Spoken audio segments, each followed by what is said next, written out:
Hello friends, എല്ലാവർക്കും നമ്മുടെ ചാനലിലേക്ക് സ്വാഗതം.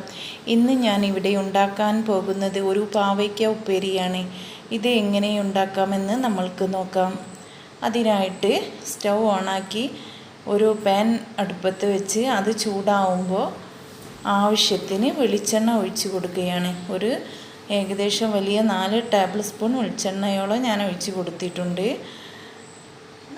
ഒരു 3 അല്ലി വെളുത്തുള്ളി ഞാൻ ഇതിനെ കാണിക്കാൻ മറന്ന്. പിന്നെ പൊടിയായി അരിഞ്ഞ ഇഞ്ചി കുറച്ച് വലിപ്പമുള്ള കഷ്ണം, പിന്നെ കുറച്ച് കറിവേപ്പിലയും ഒരു ചെറിയ പച്ചമുളകും ഞാൻ ഇതിലേക്ക് ആഡ് ചെയ്തിട്ടുണ്ട്.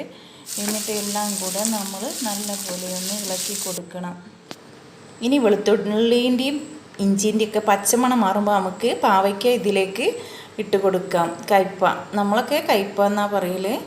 അതിലേക്ക് ഇട്ട് കൊടുക്കാം. പിന്നെ 2 മീഡിയം സൈസിലുള്ള ചെറിയ സവാളയും അരിഞ്ഞതും കൂടെ ഞാൻ ചേർത്ത് കൊടുത്ത് നല്ല പോലെ ഇളക്കി കൊടുത്തതിന് ശേഷം അതിലേക്ക് പാകത്തിനുപ്പും 1/4 ടീസ്പൂൺ മഞ്ഞൾപ്പൊടിയും ചേർത്ത് നല്ല പോലെ ഇളക്കി കൊടുക്കുകയാണ്. എന്നിട്ട് മൂടി വെച്ചാണ് വേവിക്കണേ. പക്ഷേ ഇടയ്ക്കിടയ്ക്ക് ഇളക്കി കൊടുക്കണം കേട്ടോ, അല്ലെങ്കിൽ അടിക്ക് പിടിക്കും.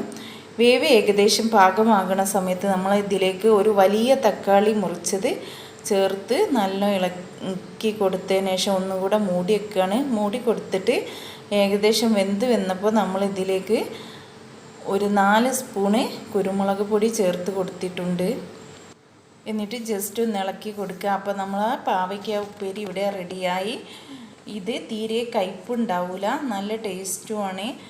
നിങ്ങളെല്ലാവരും ഇത് ട്രൈ ചെയ്യണം. എന്നിട്ട് ഫീഡ്ബാക്ക് എന്നെ അറിയിക്കണം.